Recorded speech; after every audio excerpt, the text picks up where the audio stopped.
우리 서로 인사하시고 말씀드릴까요? 메리 크리스마스. 우리 영상으로 가정에서 예배드리고 있는 성도들을 위해서 우리 한번 힘차게 더 응원했으면 좋겠어요. 메리 크리스마스. 두 번만 하려고 그랬는데요, 요르단에서 선교사님 부부가 참석을 하셨어요. 선교사님 부부, 또 선교사역 하시는 선교사님들 들으시라고 다시 한번 메리 크리스마스. 고맙습니다. 오늘은 누가복음 2장 3장 1절에서 6절의 말씀을 같이 묵상하면서 성탄절 말씀의 은혜를 나누려고 합니다. 2차 세계대전 말 영국의 많은 군인들이 독일군의 포로가 되어서 포로 수용소에 갇히게 되었답니다. 포로가 된 영국 군인들은 일반적인 식사조차도 제공받지 못하고 썩은 빵이나 썩은 채소를 공급받고 있었습니다. 그렇게 모든 희망이 꺼져 가고 있을 때 영국 군인들에게는 절망 같은 시간들을 보내고 있었죠. 그런데 그 포로 가운데 한 사람이 기술자가 있었는데 이곳저곳을 기웃거리다가 어렵게 라디오 하나를 구했답니다. 그리고 어렵게 구한 그 라디오를 밤마다 들으면서 세상 소식에 귀를 기울였죠. 그리고 그 밤새 들었던 세상의 소식을 날이 밝으면 다른 사람들에게 전해주는 메신저 역할을 하게 되었답니다. 그러던 어느 날 밤중에 라디오를 듣고 있다가 자신의 옆에서 들려오는 놀라운 한 소리를 듣게 됩니다. 일어나라, 일어나. 고요하게 다 잠자고 있는 포로 수용소에게 한 메시지가 들려지고 있는 겁니다. 일어나, 일어나라니까. 흥분을 감추지 못한 한 소리가 외쳐지고 있었습니다. 일어나, 일어나. 왜 그렇게 흥분을 감추지 못하고 있었을까요? 라디오를 통해서 들려오는 한 마디의 메시지 때문이었습니다. 그 메시지는 They have come. 그들이 오고 있다. 포로 수용소에 갇혀있는 그들에게 전해진 이 소식은 어떤 소식이었냐면 노르망디 상륙작전의 연합군이 성공적으로 작전을 수행해서 이제 공격하고 있다라고 하는 소식이 라디오를 통해 들려지었던 겁니다. 그들이 오고 있다. They have come. 이 소식은 포로 수용소에 있는 영국군 포로들에게 순식간에 전해졌습니다. 그들은 얼굴이 금세 밝아지기 시작했습니다. 신기하게도 그들의 환경은 달라지지 않았습니다. 처우가 달라진 것이 아닙니다. 먹는 음식이 달라진 게 아니었습니다. 여전히 포로 수용소 밖에는 독일군들이 지키고 있었습니다만 그들이 오고 있다라고 하는 소식이 들려진 이 순간부터 상황은 역전되기 시작합니다. They have come. 오늘 그들의 삶은 내일은 절망에 가까웠고 사망에 더 가까웠지만 순식간에 들려졌던 뜻밖의 소식, 그들이 오고 있다. 환경과 상황을 초월하는 희망과 기쁨을 가져다 준 메시지였습니다. 사랑하는 성도 여러분, 오늘은 기쁘고 복된 즐거운 성탄절입니다. 세례 요한이 전해주었던 우리에게 큰 기쁨의 좋은 소식을 갖고 왔던 메시지가 무엇이었을까를 묵상하려고 합니다. 세례 요한이 전했던 메시지는 다 같이 한번 따라할까요? 그가 오신다. 2000년 전 로마의 속국으로 있었던 유대 땅은 말할 수 없는 어둡고 암담한 현실에 빠져 있었습니다. 정치는 국민들의 신뢰를 잃었으며 사회는 불안하기 그지없었고 경제는 도탄에 빠져 있었습니다. 윤리는 땅에 떨어졌고 종교는 백성들에게 위로와 소망을 주지 못하는 때였습니다. 마치 지금처럼 간절하게 코로나 시대에 메시아를 기다리는 이 유대 땅 백성들의 마음처럼 오늘 우리에게도 간절하게 그분이 오시기를 기대하는 마음으로 예배를 드렸으면 좋겠습니다. 그 어느 때보다도 암울하고 힘든 상황 속에서 세례 요한이 외쳤던 메시지, 다 같이 한번 따라합시다. 그가 오십니다. 오늘 여러분 마음이 뜨겁지 않습니까? 상황이 어떠하든지 간에, 형편이 어떠하든지 간에, 삶의 위기가 아무리 우리에게 가까이 왔든지 간에 세례 요한이 외쳤던 메시지는 다시 오늘 우리에게 희망을 줍니다. 그분이 오십니다. 그가 오신다. 백성들의 유일한 희망, 로마 속국으로 있었던 유대 백성들의 유일한 희망은 자신들의 삶을 구원해 줄 메시아가 오실 것을 기대하는 것이었는데, 이 소식조차도 끊어진 지가 400년이 되었습니다. 이때 광야에서 빈들에서 외치는 소리 하나가 외쳐서 하나님의 메시지를 전합니다. 그 메시지가 바로 오늘 본문에 전하고 싶었던 그가 오신다라는 이야기죠. 그가 오시면 어떤 일이 일어날까요? 정말 우리가 성탄절을 맞이하면서 그 예수님이 오늘 이 예배 가운데, 우리의 심령 가운데, 우리의 삶의 현장 가운데 오시면 어떤 일이 일어날까요? 세례 요한은 그가 오신다라고 하는 소식을 전하면서 무엇을 말하고 싶었을까요?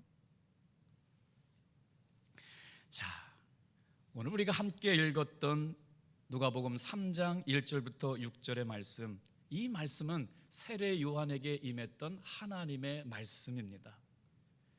성탄절의 오심을 준비하면서 우리의 관심은 성탄절 트리를 화려하게 만들거나 구요나 집을 만들고 초를 켜는 것보다 더 중요한 일이 있습니다.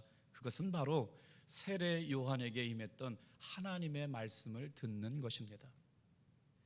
사복음서 중에 예수님의 탄생에 대해서 소개하는 책은 마태복음과 누가복음이 유일합니다. 예수님의 탄생에 대해서 증거하고 있는 책은 마태복음과 누가복음이 유일한데, 두 책이지만 예수님의 오심을 선포하는 세례 요한의 등장에 대해서는 마태, 마가, 누가, 요한 사복음서에서 다 등장하고 있습니다. 그런 만큼 사복음서에서 세례 요한이 증거했던 그가 오신다라고 하는 메시지가 얼마나 중요한 의미를 담고 있는지가 보여주고 있는 대목이죠. 우리 한번 1절 2절 말씀을 읽어볼까요? 세례 요한이 출현했던 그 당시의 시대적인 상황을 보여줍니다. 1절 2절 말씀 같이 읽겠습니다. 시작. 디베리오 황제가 통치한 지 15해 곧 본디오 빌라도가 유대의 총독으로, 헤롯이 갈릴리의 분봉왕으로, 그 동생 빌립이 이두레와 드라고니 지방의 분봉왕으로, 루사니아가 아빌레네의 분봉왕으로, 안나스가 가야바의 대제사장으로 있을 때 하나님의 말씀이 빈들에서 사가랴의 아들 요한에게 임한지라. 여러분, 세례 요한이 등장하게 되었던 배경을 설명하는 구절이 1절부터 4절인데, 오늘 유대 지역의 가장 강력한, 그 시대에 가장 강력한 힘을 갖고 있는 사람이 먼저 등장합니다. 그 사람의 이름은 로마 황제였습니다. 디베리오 황제였어요. 그 다음에 로마에서 총독을 파견했는데, 로마의 총독으로 유대를 다스리기에 와서 주둔했던 총독이 본디오 빌라도라고 하는 사람입니다. 그리고 로마가 세운 허수아비 분봉왕들이 있었는데, 헤롯과 빌립, 루사니아라고 하는 사람의 이름이 등장합니다. 그리고 그 당시에 유대 지역의 최고의 권세를 지니고 있었던 대제사장 역할을 하고 있었던 두 사람의 이름이 등장하는데, 그 사람의 이름이 바로 뭐냐? 안나스와 가야바라고 하는 사람의 이름이 나옵니다.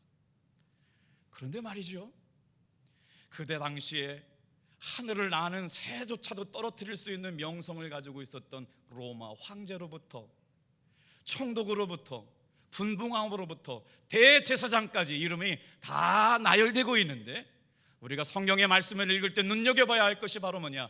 그들에게 하나님의 말씀이 임하지 않았습니다. 오늘 말씀해 보면 바로 빈들에서, 광야에서 외치는 자, 바로 세례 요한에게 하나님의 말씀이 임했습니다. 뭐라고요? 그가 오신다. 사랑하는 성도 여러분, 삶의 형편이 우리를 넘어뜨리지 못할 것은, 예배가 이렇게 소중하고 중요한 것은 예배 때마다 하나님을 사랑하고 말씀을 생명처럼 여기고 진리를 귀하게 여기는 성도들에게 하나님의 말씀이 임하게 될 줄로 믿습니다. 그래요? 그는 광야에서 빈들에서 초라한 광야 생활을 하고 있던 사람이었습니다. 낮에는 뜨겁고 밤에는 추워 뻥 뚫린 하늘의 고독한 광야에서 하나님의 말씀을 듣습니다. 전혀 예상치 못한 상황 가운데 하나님의 말씀이 들려옵니다. 오늘도 마찬가지 아닐까요? 세례 요한이 들었던 말씀은 우리를 죄와 죽음에서 구원하시는 하나님의 말씀이 생명으로 예수님과 함께 더불어 이곳에 임하신다라고 하는 말씀을 광야의 빈들에서 세례 요한이 들었습니다. 전혀 예기치 못한 곳에서 하나님의 말씀이 들려지는 것이죠.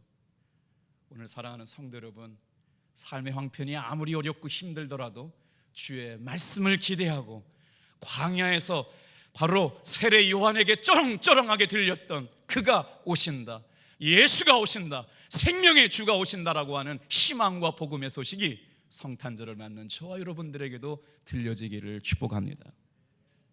자, 3절 같이 읽겠습니다. 후반절만 읽을게요. 하나님의 말씀이, 거기부터 읽을게요. 시작. 하나님의 말씀이 빈들에서 사가랴의 아들 요한에게 임한지라. 자, 오늘 이 말씀을 묵상하면서 그분이 오시면 도대체 어떤 일이 일어나길래, 예수님이 오시면 우리의 삶에 무슨 일이 일어나길래 그가 오신다, 그가 오신다라고 예언하게 되었을까요? 우리는 수도 없이 성탄절, 많은 성탄절을 지냈습니다만 그때그때마다 깨닫게 되는 진리가 있는데, 그렇게 광야에서 빈들에서 권력자들에게, 힘 있는 사람들에게 들려지지 않았던 그 음성이 빈들 광야에서 외치는 선지자에게 하나님의 말씀이 임했습니다. 그 말씀은 그가 오신다라고 하는 말씀이었습니다.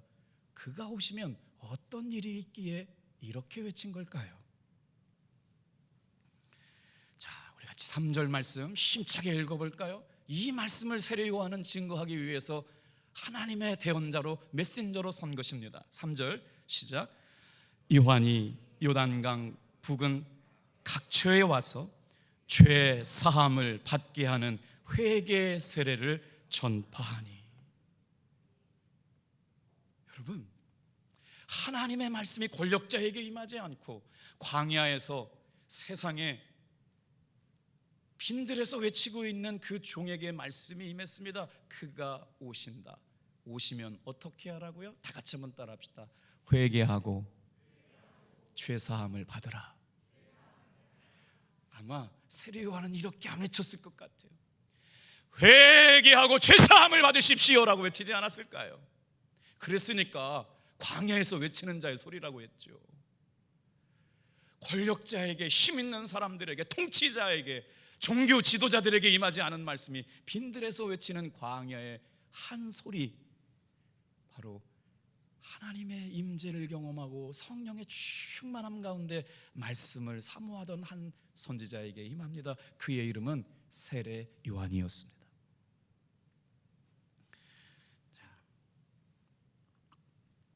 누가복음에 가장 많이 나오는 단어가 회개라고 하는 단어인데, 그 회개하라라고 하는 동사가 신약 성경에 몇 번 나오냐면 34번 나옵니다. 그런데 누가복음하고 마태복음에, 사도행전에, 누가복음하고 사도행전에 몇 번 나오느냐? 14번 나와요. 회개라고 하는 명사가 신약 성경에 몇 번 나오냐? 22번 나오는데 누가복음하고 사도행전에 11번 나옵니다. 그러니까 신약 성경 전체를 통틀어서 56번 회개에 관한 말씀이 나오는데, 누가복음하고 사도행전의 가장 강력한 메시지, 회개하는 단어가 집중되었다는 거예요. 그래서 지금 누가복음에 선포하고 있는 메시지는 뭐냐면, 그가 오신다라고 하게 외치고 있는 그 다음의 메시지가 뭐냐면, 그가 오시는 것이 중요한 게 아니고 그가 오시면 우리가 뭘 해야 되는지가 중요하잖아요. 다 같이 한번 따라할까요? 회개하고 죄사함을 받으라.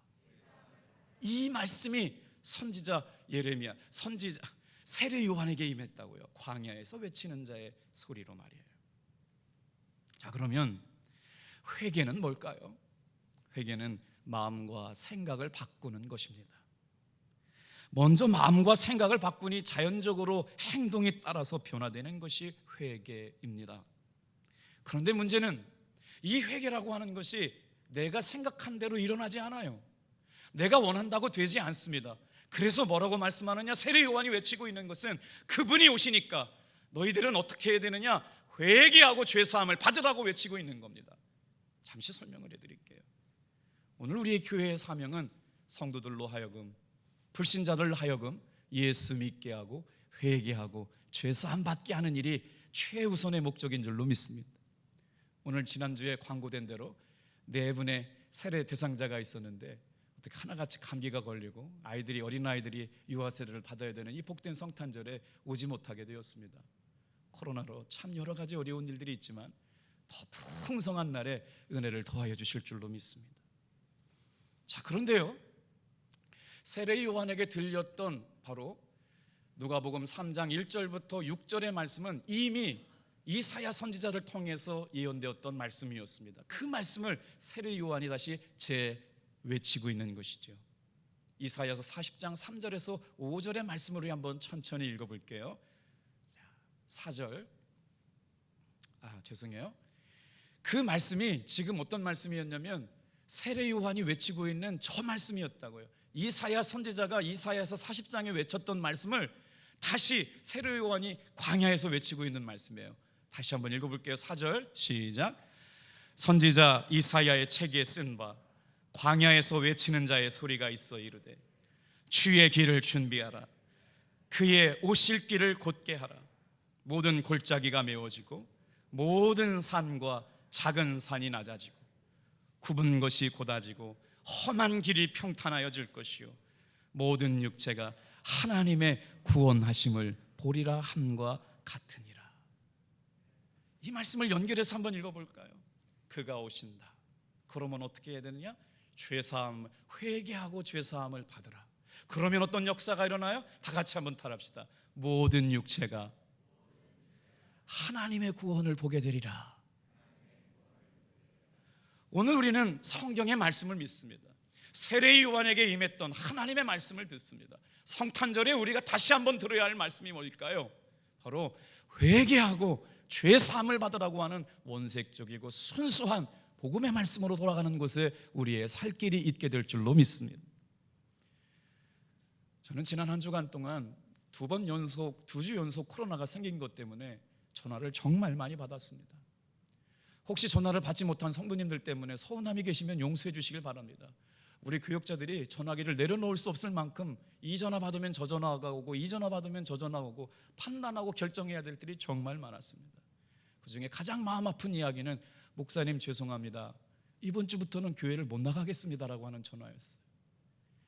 2주 연속 직장에서 코로나 검사를 받게 되니까 회사에서 너무 미안해가지고요, 한두 달 동안은 제가 교회를 못 나갈 텐데 목사님 안심하십시오, 제가 영상으로 예배 드리겠습니다. 그리고 이쪽 저쪽에서 예배를 못 나온다는 소식이 정말 우리를 마음 아프게 했습니다. 그런데요, 오늘 뵈니까 그럼에도 불구하고 여러분, 하나님의 사람들이 현장에서 또 가정에서 생명건 예배자로 하나님 앞에 예배하고 있는 줄로 믿습니다. 너무나 감사합니다. 정말 감사하고 기쁘네요. 여러분, 2번을 지나면서 깨달은 게 있어요. 2주 연속 코로나를 경험하고 나면서 확진자가 발생한 것 때문에 깨닫게 된 게 있습니다. 마스크를 쓰고 예배드리면 정말 두 번 동안에 한 번도 확진자가 생기지 않았습니다. 할렐루야. 믿음이 별로 없는 것 같아요. 할렐루야. 그래요 여러분, 마스크 쓰고 예배 드린 사람 건데 2번이나 우리 전수조사 다 받았거든요. 확진자가 없었어요. 말씀으로 돌아갈게요. 이스라엘 백성의 고통의 이유가 뭘까요? 그들의 삶의 두려움이 뭘까요? 그들의 삶의 고통을 가져온 것은 죄 때문이었습니다. 그래서 우리는 기도합니다. 이 고통의 문제만 해결받을 수 있다면, 이 고통의 문제만 이길 수만 있다면 방법을 찾아가고 있죠. 그런데 여러분 생각해 보세요. 고통의 문제를 해결받는 것은 쉽습니다만 근본적인 해결이 아니기 때문에 하나님은 세례 요한을 통해서 하나님의 메시지를 전하고 있습니다. 회개하고 죄사함을 받으라. 그렇게 되면 모든 육체가 구원을 받게 될 것이다. 여러분, 이 소리를 이스라엘 백성들이 들었을까요? 안 들었을까요? 광야에서 외치는 이 소리를 들었을까요? 안 들었을까요? 선지자의 쩌렁쩌렁한 외침을 들었을까요? 안 들었을까요? 성경은 말합니다. 그들은 듣지 않았습니다. 듣지 않았을 뿐만 아니라 세례 요한을 여러분 비난하기도 했지요. 그래서 세례 요한이 다시 한번 하나님의 말씀을 가지고 외치는 거예요. 하나님의 진노하심이 여러분에게 다가왔습니다. 하나님의 심판의 날이 여러분에게 다가왔습니다. 듣지 않는 사람들을 향하여 뭐라고 외쳤느냐? 이 독사의 자식들아라고 외치기 시작한 거예요. 하나님의 진노의 날이 임박했다고 얘기하고 있는 것입니다. 오늘 성탄절을 맞이하면서 여러분, 얼마나 좋은 소식, 기쁜 소식, 행복한 소식이 많아요. 그러나 정말 우리가 들어야 할 소식은 회개하고 죄 사함을 받으라고 하는 말씀 아니었을까요? 제가 시인 정호승님을 좋아하는데요, 말씀을 준비하다가 어느 벽보 앞에서라고 하는 시를 읽게 되었습니다. 어느 날 길을 가다가 현상수배범이 걸린 전단지를 보았대요. 그 시 내용이 이렇습니다. 어느 벽보 앞에서 현상수배범 전단지 사진 속에 내 얼굴이 있었다. 안경을 끼고 입꼬리가 축 처진 게 영락없이 내 얼굴이다. 안경을 쓰고 입꼬리가 축 처진 게 영락없이 내 얼굴이. 내가 무슨 대죄를 지어 나도 모르게 수배되고 있는지 몰라. 벽보판 앞을 서성이다가 마침내 알았다. 당신을 사랑하지 않은 죄, 당신을 사랑하지 않고 늙어버린 죄.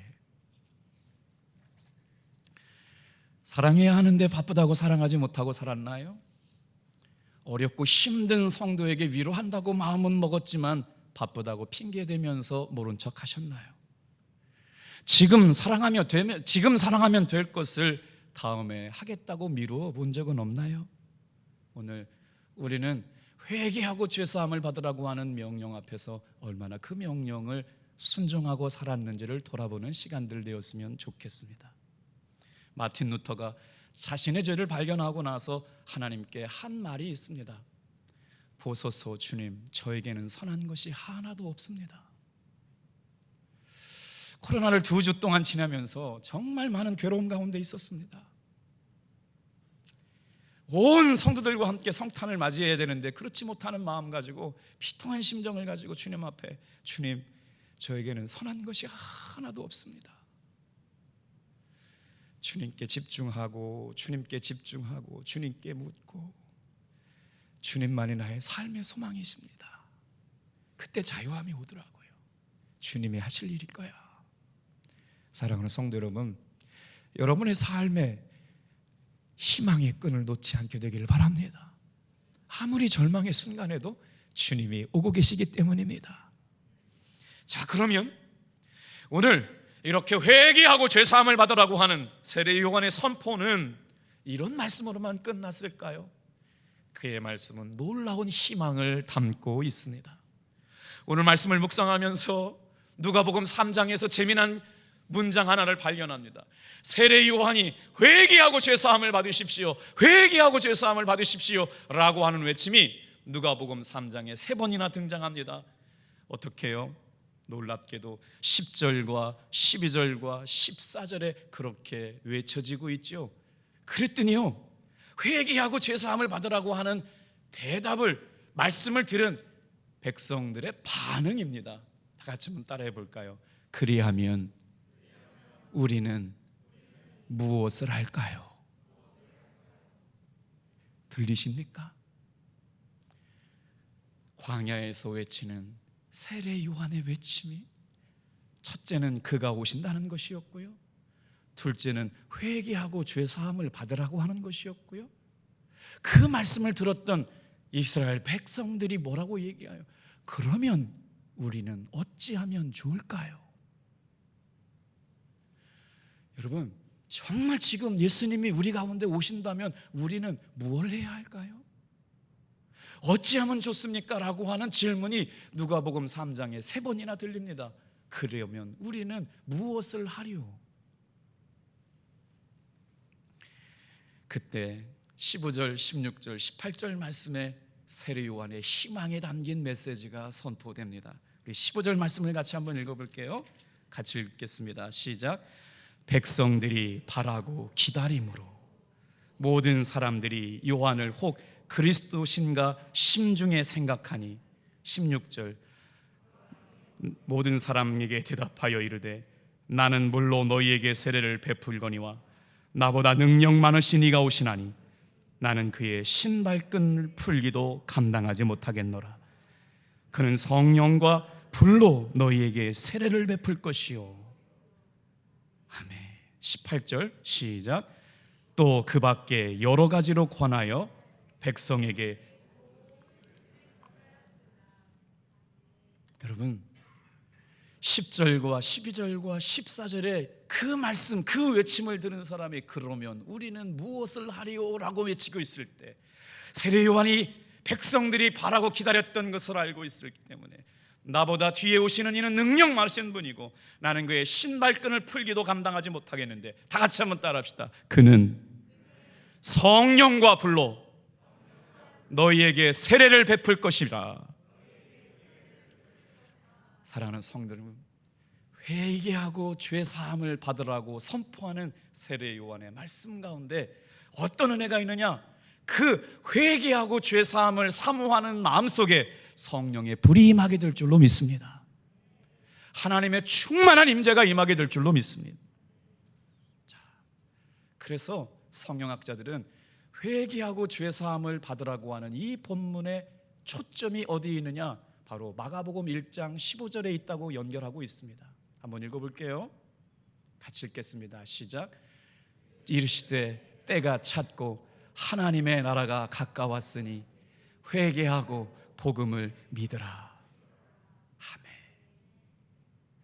그러면 우리는 무엇을 할까요? 회개하는 것으로 끝나면 안 됩니다. 회개하고 복음을 믿어야 합니다. 그 복음의 이름이 예수 그리스도. 그래야만 여러분 하나님의 구원에 동참하게 되고 하나님의 용서에 동참하게 되고 하나님의 죄사함에 참여하게 될 줄로 믿습니다. 때가 찼고 하나님의 나라가 가까웠으니 회개하고 복음을 믿어라. 오늘 세례 요한의 메시지가 성탄을 맞는 저와 여러분들에게 선명하게 명징하게 들려지기를 축복합니다. 기도하겠습니다.